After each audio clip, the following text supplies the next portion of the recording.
नमस्कार साथियों। तो आज है 24 अप्रैल 2026। दोस्तों, बाजार में जो कुछ भी आज हुआ है ना, सुबह से लेकर दोपहर तक सब कुछ भूल जाइए, क्योंकि अभी जो आपको मैं जानकारी देने वाला हूं वो सुनने के बाद आपकी तन मन बदन सब कुछ एकदम तृप्त हो जाएगा। तो दोस्तों, आप सभी को रिक्वेस्ट करूंगा इस वीडियो को बिना स्किप के पूरा अंत तक जरूर देखना। अभी की एकदम लेटेस्ट जानकारी शेयर करूंगा। सबसे पहले चेकआउट करते हैं कि आज हमारे मार्केट एनालिस्ट दोस्त ने क्या कहा। देखिए, आज इस टॉपिक को कवर किया मनी कंट्रोल की तरफ से एक एनालिस्ट ने। बाजार के बारे में अपना एक विचार रखा, टेक्निकल व्यू। अच्छा, इन्होंने कहा कि Nifty 50 bears return on rising oil price. बात तो 100% सही है, क्योंकि ऑयल प्राइस के साथ चाहे डायरेक्टली हो या इनडायरेक्टली हो, बहुत सारे सेक्टर्स कनेक्टेड है। ठीक है, कुछ सेक्टर में डायरेक्टली इंपैक्ट पड़ता है, कुछ सेक्टर में इनडायरेक्टली इंपैक्ट पड़ता है, बट इंपैक्ट जरूर पड़ता है। अच्छा, अगले हफ्ते के लिए 23,550 कहा कि ये फोकस में रहने वाला है, और मुझे नहीं लगता कि अगले हफ्ते 23,550 के आसपास निफ्टी फिफ्टी पहुंचेगा। अगर अगले 2 दिन पे कुछ ऐसा बहुत खराब अपडेट हो गया तो पॉसिबल है, बट अभी जिस प्रकार की स्थिति है, मेरे हिसाब से पहुंचना काफी टफ है। 20 DEMA 20 दिन की एक्सपोनेंशियल मूविंग एवरेज की for bank Nifty. Bank Nifty बहुत अच्छे से आज डिफेंड किया, ये फैक्ट है। ठीक है, साथ में देखिए कुछ रेंज मेंशन किया है आपके अपकमिंग ट्रेडिंग सेशन के लिए। 23,700 नीचे की तरफ, और 23,555 और नीचे की तरफ, और अपर साइड में 24,000 से लेकर 24,200 की zone as a resistance point. खैर दोस्तों, इस टॉपिक को हम अभी जाने देते हैं, रविवार रात की 10:30 के वीडियो में कवर करेंगे, क्योंकि सोमवार फिर से मार्केट ओपन होगा।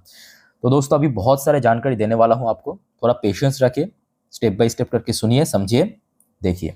अच्छा, सबसे पहले देखा, आज भारत की एक बहुत इंपॉर्टेंट इकोनॉमिकल डेटा आउट हुआ, जिसे हम कहते हैं विदेशी मुद्रा भंडार, यानी फॉरेक्स रिजर्व की डेटा में इस बार $2.3 बिलियन इंक्रीज होके $703.30 बिलियन पहुंच चुका है। बट ये कम ज्यादा होता रहता है, इसमें कोई बहुत बड़ी बात नहीं है।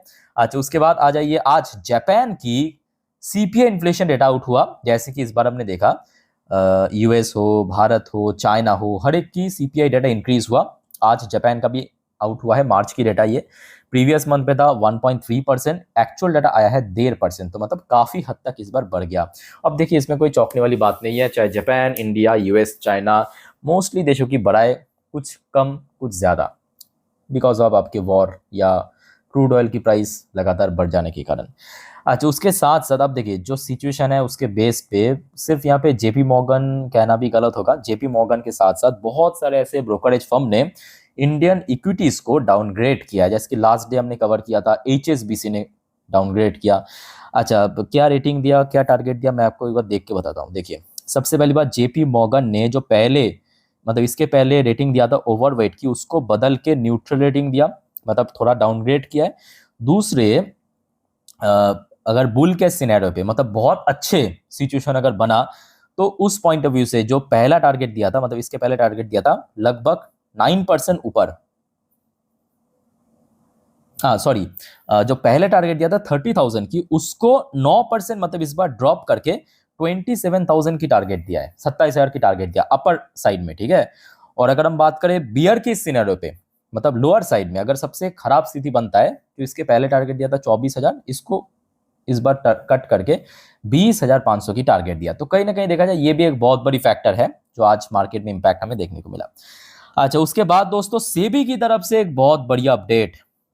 SEBI eases FPI, foreign portfolio investor settlement, जो नॉर्म्स है, allow net settlement implementation date by December 31। अभी तो बहुत दिन बाकी है, पर दोस्तों एक बहुत बड़ी फैक्ट आपने देखा होगा या नोटिस किया होगा, जब सेबी की चेयरमैन था वो मैडम, याद कीजिए उनका नाम क्या था, मैं याद, माधुरी पूरी बच ऐसा कुछ नाम था। ठीक है, उन्होंने जब तक था भाई, इतना मतलब स्ट्रिक्ट रूल्स एंड रेगुलेशन लागू किया भाई, पूरा हालत खराब कर दिया, ब्रोकरेज की हो, मार्केट की हो। उसके बाद जब आई थिंक कि आज की डेट में तुहिन कांता पांडे ऐसा कुछ नाम है सेबी की चीफ की, ये व्यक्ति जब आया, बहुत हद तक जो रूल्स एंड रेगुलेशन एकदम से स्ट्रिक्ट कर दिया, उसको काफी हद तक थोड़ा सा ईजेस भी कर दिया। ये मैं कहूँगा बहुत सही है, क्योंकि देखिए, जब तक ना फॉरेन इन्वेस्टमेंट आए मार्केट में, तब तक भाई मार्केट स्टेबल कैसे रहेगा, ग्रो कैसे करेगा। और यही फैक्ट है कि अब देखिए 2024 की सेकेंड हाफ के बाद से 25 पूरा एकदम खाली हो गया मार्केट, है ना। अच्छा, उसके बाद आ जाइए, ये रिपोर्ट आ रहा है आपके गीता गोपीनाथ की तरफ से, जो एक टाइम पे आईएमएफ की, मतलब आईएमएफ की फॉर्मर मैनेजिंग डायरेक्टर पद में था। तो गीता गोपीनाथ की तरफ से स्टेटमेंट आया है, India growth expected at 6.5% as country most directly impacted by West Asia crisis. और ये 100% सही है, क्योंकि देखिए भारत जो है आज की डेट में 90% ऑयल, मतलब जो ब्रेन क्रूड, वो बाहर से इंपोर्ट करते हैं। भारत जो है 90% भारत की जो डिमांड है उस, वो जो ऑयल है बाहर से लाते हैं, इंपोर्ट करते हैं। अब देखिए आज ऑयल प्राइस इतना महंगा हो गया, यहाँ पे सिर्फ वेस्ट एशिया क्राइसिस तो एक वजह है, ठीक है, वहां पे तो सप्लाई चेन डिस्टर्ब हो रहा ही, पर उसके साथ साथ भारत को आज की डेट में मान लीजिए कि भारत रशियन ऑयल भी खरीद रहा है, तो महंगाई तो खरीदना पड़ रहा है ना, जो मार्केट प्राइस चल रहा है उसी लेवल पे खरीदना पड़ रहा है, और वो भी 90% जो सप्लाई बाहर से आता है, तो जिसका इम्पैक्ट कहीं ना कहीं ग्रोथ रेट में जरूर पड़ेगा, क्योंकि महंगाई बढ़ेगा तो ग्रोथ रेट ड्रॉप होगा। तो इनके बात सही है। अब देखते हैं कि कब तक ये वॉर चलता है, और जितना जल्दी खत्म हो जाएगा कहीं ना कहीं बेटर है सबके लिए। अच्छा, नेक्स्ट रिपोर्ट आ रहा है आपके एक मार्केट एनालिस्ट संदीप अग्रवाल साहब की तरफ से। इन्होंने कहा IT sector face short term disappointment but long term outlook remain stable. Problem तो यहाँ पे ही है कि लोग शॉर्ट टर्म पे सरवाइव करेगा तभी ना लॉन्ग टर्म में जाएगा। अब मैं कितने ही कहूँ, मार्केट एनालिस्ट कितने ही कहे कि शॉर्ट टर्म में थोड़ा बहुत इम्पैक्ट पड़ेगा, डिसअपॉइंटमेंट, जो भी यहाँ पे आप समझ पा रहे हो। देखिए ऐसा नहीं कि आईटी कंपनीज की रिजल्ट खराब हो रहा है। अगर आप देखेंगे लास्ट डे रिजल्ट आउट हुआ था एलटीआईएम की, टेक महिंद्रा, उसके पहले इन्फोसिस की रिजल्ट अच्छा था, बट क्या है कि कंपनीज अपने अपने जो ग्रोथ गाइडेंस पहले दिया था उसको थोड़ा कट डाउन करने के कारण इम्पैक्ट देखने को मिला। बट ये शॉर्ट टर्म में, मतलब जो इम्पैक्ट होना था वो ऑलरेडी हो चुका है आज की डेट में, ठीक है, so don't worry, go for long. अच्छा, नेक्स्ट जो मार्केट एनालिस्ट, इनका नाम है नितिन रहेजा। इन्होंने कहा now is the time to start deploying money into market से Nitin Raheja, here is where to do. अच्छा, इन्होंने कहा कि अभी जो मार्केट की सिचुएशन है यहाँ पे आप चाहे तो पैसा डिप्लॉय कर सकते हो, मतलब निवेश कर सकते हो, ठीक है। अब देखिए ये सब सुनने देखने के बाद आप आंख बंद करके निवेश मत करना। आपको मैं कुछ सिखाया था, याद आ रहा है क्या सिखाया था? कि देखिए मार्केट में उतना ही निवेश करना। मान लीजिए कि आपके पास 100 रुपए की कैपिटल है। ध्यान से मेरे बात को सुनना, थोड़ा बोरिंग लग सकता है बट ये एक्चुअल फैक्ट है। मान लीजिए कि आपके पास 100% की कैपिटल है निवेश करने के लिए, ठीक है, और आपको यहाँ पे थोड़ा सा कैलकुलेट करना चाहिए। क्या कैलकुलेट करना चाहिए? कि अगले 5 से 10 साल कितना रुपए मुझे मतलब जरूरत नहीं पड़ेगा, अगर सबसे खराब से खराब स्थिति में, तो आपको जवाब मिल जाएगा। हो सकता है कि आपको यहाँ पे जवाब आए 30 रुपीज़। अगर आपके पास आज के डेट में 100 रुपए है कैश, वहाँ पे आपने डिसाइड किया कि हम ठीक है 30 रुपए अगले 5 से 10 साल में जरूरत नहीं है, तो मेरे हिसाब से उतना ही निवेश करना। वो डिपेंड करता है मैन टू मैन के ऊपर। समझ आ चुका मेरी बात? क्योंकि शॉर्ट टर्म में देखिए कुछ भी हो सकता है, एक मुसीबत जाएगा दूसरा आएगा। जैसे कि 2025 तो टैरिफ करते करते बीत गया। 2026 की फर्स्ट जो अभी चौथा महीना चल रहा है अप्रैल, आपके वॉर करते करते बीत रहा है, ठीक है। तो एक मुसीबत खत्म होगा तो दूसरा एंट्री लेगा, ये चलता रहेगा, बट अल्टीमेटली मार्केट धीरे धीरे करके बढ़ता जाएगा, कभी कभी गिरेगा, ये मार्केट की एक नेचर है, ठीक है। अच्छा, नेक्स्ट देखिए एक और रिपोर्ट आपके, US consumer sentiment drop to near 4-year low in April. ये तो होगा ही, ट्रम्प की उल्टा सीधा पॉलिसीज की वजह से और गिरेगा। अच्छा, यहाँ पे यूएस की एक बहुत ही मैं कहूँगा खतरनाक सी रिपोर्ट हुआ है। US stock market concentration risk hit extreme level. क्यों पता है? देखिए एआई बेस्ड जो स्टॉक्स है ना, एआई बेस्ड जो स्टॉक्स है 2026 में, मतलब इसी साल में सिर्फ 3 महीने के अंदर एवरेजली 45% बढ़ गया SP 500 पे।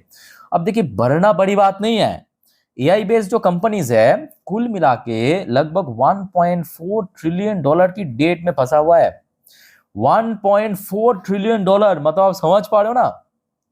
हाँ, बहुत सारे देशों की जीडीपी, मतलब पाकिस्तान की जीडीपी नहीं है 1.4 ट्रिलियन डॉलर, खचरा की जीडीपी भी नहीं है। भारत की जीडीपी की लगभग 1/3 लगभग, तो इतना डेट में फंसा हुआ है। तो कभी भी एआई बेस्ड जो कंपनी है या स्टॉक्स है वो क्रैश करने का एक बहुत बड़ा खतरा है, और ये फैक्ट है, ठीक है। खैर वो बाद में देखा जाएगा। अच्छा दोस्तों, एक और इंपॉर्टेंट रिपोर्ट थोड़ा सा नोट करना कि देखिए आज बहुत सारे कंपनी की Q4 की रिजल्ट आउट हुआ है। आई थिंक कि आप लोगों ने देख लिया, नहीं देखा तो चेकआउट करके जरूर आना। कल सैटरडे भले ही मार्केट क्लोज है बट बहुत सारे बैंक्स एंड कंपनी की रिजल्ट आउट होगा, थोड़ा नोट करना। जैसे कि एक्सिस बैंक की कल रिजल्ट आउट है, IDFC फर्स्ट बैंक की रिजल्ट आउट है, इंडिया सीमेंट की रिजल्ट आउट है, RBL बैंक की कल रिजल्ट आउट होगा, SBFC इसका भी रिजल्ट आउट होगा, कल यूको बैंक की रिजल्ट आउट है, ठीक है, सैटरडे के दिन। तो दोस्तों ये सब रिजल्ट आते ही मैं आपको इन्फॉर्म कर दूंगा जरूर, बस आप चैनल को सब्सक्राइब करके रखना। और दोस्तों एक और बात देखिए, मैं ऑलरेडी आज दिन की 4 वीडियो दे चुका हूँ, ये 4 वीडियो अगर आपने नहीं देखा एक बार प्लीज़ चेकआउट करके जरूर आना, सारे नेक्स्ट डे मार्केट के लिए या जो भी है निवेशक के लिए अच्छी मतलब इंपॉर्टेंट न्यूज़ है, ठीक है। और काइंडली चैनल को सब्सक्राइब करके रखना, सारे देखिए फ्री ऑफ कॉस्ट में आपको मैं दे देता हूँ अपडेट। और देखिए आप जब चैनल को सब्सक्राइब करते हो, वीडियो को लाइक करते हो, शेयर करते हो अपने दोस्त के साथ ग्रुप में, तो मुझे भी बहुत ज़्यादा मोटिवेशन मिलता है इस प्रकार की जानकारी पहुंचाने के लिए आप तक।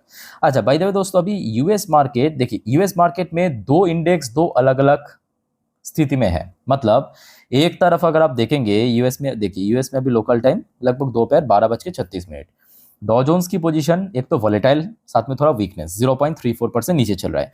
तो अगर आप देखेंगे शुरू में थोड़ा गिर गया था, बीच में थोड़ा रिकवर कर गया था, अभी फिर से थोड़ा सा ऊपर नीच कर रहा है, ठीक है। और दूसरी तरफ Nasdaq composite key position life time high पे चल रहा है, लाइफ टाइम हाई पे चल रहा है, सीरियसली कह रहा हूँ। ये देखिए, ये देखिए, ये आज इंटरडे की हाई है 24,824 पॉइंट पे, ये देखिए इसकी 52 वीक्स हाई, समझ पा रहे हो ना किस लेवल पे मतलब वहां पे माहौल है। नैस्डैक कंपोजिट 1.5% ऊपर। बाय द वे दोस्तों एक और बड़ी फैक्टर मैं आपको दिखाऊं, आज सुबह से जो क्रूड ऑयल की प्राइस, ब्रेन क्रूड की प्राइस जो भारत इंपोर्ट करता है 90% बाहर से, उसकी भाव चल रहा था अराउंड $107 पर बैरल पे। अभी अगर आप देखेंगे लगभग 3% नीचे गिरा है, $104-5 पर बैरल पे चल रहा है। और जो आपको मैं कुछ टाइम एकदम इस वीडियो के शुरू में कह रहा था कि दोस्तों ऐसे जानकारी आपको दूंगा, आपका तन मन बदन सब एकदम तृप्त हो जाएगा। तो एक्चुअली देखिए मेन मुद्दा क्या है, आज की डेट में इतना अनसर्टेन क्यों है मार्केट या ग्लोबल सिचुएशन, क्योंकि यूएस और ईरान के बीच बन नहीं रहा कैसे भी करके, ना पीस टॉक हो पा रहा है, ना सीज फायर हो रहा है, परमानेंट सीज फायर हो पा रहा है, ठीक है। तो अभी देखिए ये आज रात की खबर है 9:13 आप देख सकते हो, एकदम latest update. Iranian delegation lead by Abbas Araghchi. Abbas Araghchi ये कौन है? ये ईरान की फॉरेन मिनिस्टर, विदेश मंत्री है, ठीक है। Heads to Pakistan for US Iran ceasefire talk. तो दोस्तों सुनने को आ रहा है कि ईरान की फॉरेन मिनिस्टर अब्बास अगरची अपनी टीम को लेके पाकिस्तान पहुंचेंगे, और ये ईरान ने कंफर्म किया है। ये कब पहुंचेंगे? पाकिस्तान पे पहुंचेंगे फ्राइडे नाइट को, आज नाइट को निकलेगा ईरान से फ्लाइट पे, और ये ऑफिशियल अपडेट है, ये ऑफिशियल अपडेट है, ठीक है।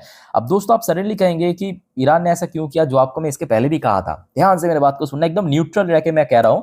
यूएस की जो प्रेजेंट मूवमेंट, मतलब ईरान मतलब स्टेट ऑफ हॉर्मुज को ब्लॉकेट करना, वो कहीं ना कहीं ईरान की जो सप्लाई चेन है उसको टोटली डिस्टर्ब कर रहा है, ठीक है।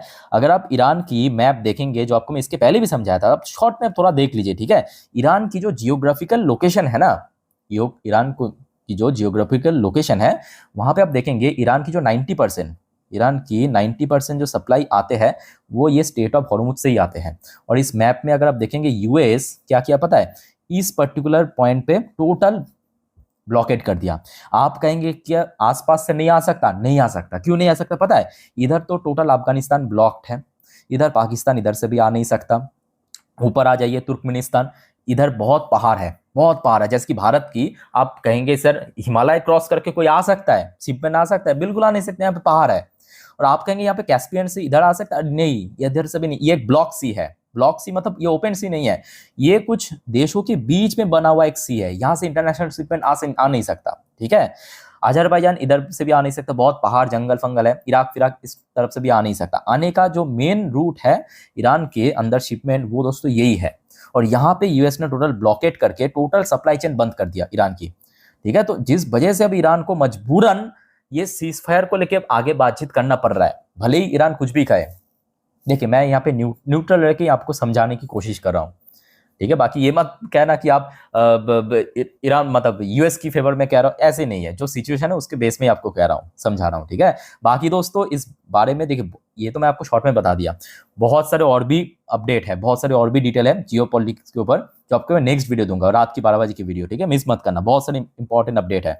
अच्छा फिलहाल जिस वजह से देखिए ऑयल प्राइस में ना केवल गिरावट हुआ, तो आपको पता ही होगा कि ऑयल प्राइस में जितना गिरेगा, मतलब ऑयल प्राइस जितना गिरेगा गोल्ड प्राइस बढ़ेगा, ठीक है। गोल्ड प्राइस देखिए एकदम पॉजिटिव में आ चुका है। सिल्वर प्राइस वो भी देखिए पॉजिटिव में आ चुका है, लगभग 1% ऊपर, ये देखिए 1% ऊपर चल रहा है, ठीक। अच्छा इंडियन करेंसी की वैल्यूएशन आज सुबह जितना खराब स्थिति में पहुंच गया था वहां से मैं कहूंगा बेटर, बट स्टिल बहुत ज्यादा इंप्रूवमेंट नहीं हुआ। आइए अब बात करेंगे कुछ इंडियन कंपनी की पोजीशन। जैसे कि ये खबर जैसे ही मिला, विप्रो की जो एडियर वर्जन आप देखेंगे शुरू में थोड़ा सा नीचे नीचे चल रहा था, अभी देखिए एकदम ऊपर पहुंच गया। नोट करना, एकदम से स्पाइक किया जैसे ये खबर आया। क्योंकि देखिए एक्चुअली क्या होगा, अगर ये वॉर सच में रुक गया ना, दुनिया के लिए अच्छा है, भारत के लिए भी बहुत बढ़िया है, क्योंकि भारत तो 90% डिपेंडेंट है ऑयल के ऊपर, बाहर से इंपोर्ट करना पड़ता है।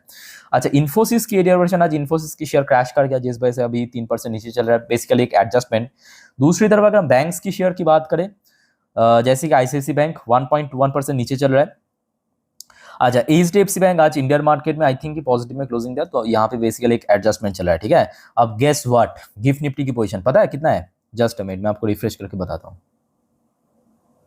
देखिए गिफ्ट निफ्टी की पोजीशन, अभी ये वीडियो मैं रिकॉर्ड कर रहा हूँ रात 10:12 पे, रियल टाइम डेटा दोस्तों शेयर कर रहा हूँ। 10:12 पे साफ आप देख सकते हो 24,131 पॉइंट पे पहुंच चुका है, जहां पे आज निफ्टी क्लोजिंग दिया था, मतलब दोपहर पे, उस टाइम पे जो गिफ्ट निफ्टी की पोजीशन था वहां से 176 पॉइंट ऊपर। कितना? 176 पॉइंट ऊपर। पर दोस्तों उसके साथ साथ आपको मैं ये भी कहूंगा, बहुत ज्यादा ओवर एक्साइटेड होने की जरूरत नहीं है। क्योंकि ये अभी की डेटा मैं आपको दिखा रहा हूं, एग्जैक्टली इसी टाइम की डेटा, ठीक है। तो कल परसों बाजार क्लोज है, सैटरडे संडे क्लोज है, तो जियोपॉलिटिकल डेवलपमेंट के ऊपर बेस करके सोमवार के दिन इंपैक्ट पड़ेगा, तो इसका मैं कहूंगा उतना इंपॉर्टेंस नहीं है। बट ठीक है, जो खराब स्थिति में पहुंच गया था सुबह या दोपहर का, उससे तो बेटर है ना, उससे बेटर है, तो इतना तो आपको शांति मिलेगा, इतना तो आप तृप्त होंगे ना। बाकी तो इस बारे में आप लोगों का क्या राय है कमेंट बॉक्स में बताइए। वैसे दोस्तों ये चीज भी आई थिंक कि आप लोगों ने नोटिस किया होगा कि फ्राइडे अगर जिस दिन मार्केट गिरता है ना, देखिए हर फ्राइडे तो गिरता नहीं है, बट कभी कभी जब जब गिरता है ना मार्केट, फ्राइडे मार्केट क्लोज हो जाने के बाद ही कुछ ऐसा खबर आता है कि रात में गिफ्ट निफ्टी स्पाइक कर जाता है। ये मतलब आप कह सकते हो कि एक टाइप की कोइंसिडेंस भी कह सकते हो या चमत्कार भी कह सकते हो, बट ऐसा होता है, मैंने नोटिस किया अक्सर। अच्छा दोस्तों आगे बढ़ते हैं। वैसे देखिए आज मार्केट की हाल काफी हद तक वीक था, मतलब पोर्टफोलियो भी गिरा, तो एक्सपेक्टेड था कि आज एफआईएस बेचेगा, और एफआईएस अपने फिर से मार्च वाली फॉर्म में आ चुका है। मतलब मार्च में जो बेच रहा है कि एक एक दिन पे 7,000, 8,000, 10,000 करोड़ तक, आज 8,827 करोड़ बेच के निकल गया, और डीएस ने 4,700 करोड़ खरीदा है। टीएस ने खरीदा है कोशिश को, बट ठीक है, एफआईएस की जब तक ना फिर से फ्लो आएगा, मतलब जैसे कि लास्ट वीक में देखने को मिला था, तब तक भाई बहुत मुश्किल है। अच्छा दोस्तों बहुत सारे और भी जानकारी आपको मैं देने वाला हूँ नेक्स्ट वीडियो में, मतलब जियोपॉलिटिकल रेट इस वीडियो में तो कवर नहीं कर सका, अदरवाइज वीडियो बहुत लेंथी हो जाएगा। सो इसके बाद जो नेक्स्ट वीडियो आएगा, मतलब रात की 12 बजे की वीडियो मिस मत करना, ठीक है। इसको देख लेना सर। और आप अगर जल्दी सो जाते हो कोई प्रॉब्लम नहीं है, सिर्फ आप चैनल को सब्सक्राइब करके रख दीजिए और सुबह उठ के देख लेना, मिल जाएगा इसी चैनल पे, ठीक है। तो दोस्तों मार्केट से रिलेटेड जितने भी वाइटल अपडेट था दे चुका हूं। मार्केट एनालिसिस वाला पार्ट तो इस वीडियो में कवर नहीं कर सकते, बिकॉज कल परसों बाजार क्लोज है, उसको हम संडे के दिन करेंगे, ठीक है, मतलब मंडे बाजार ओपन होने से पहले।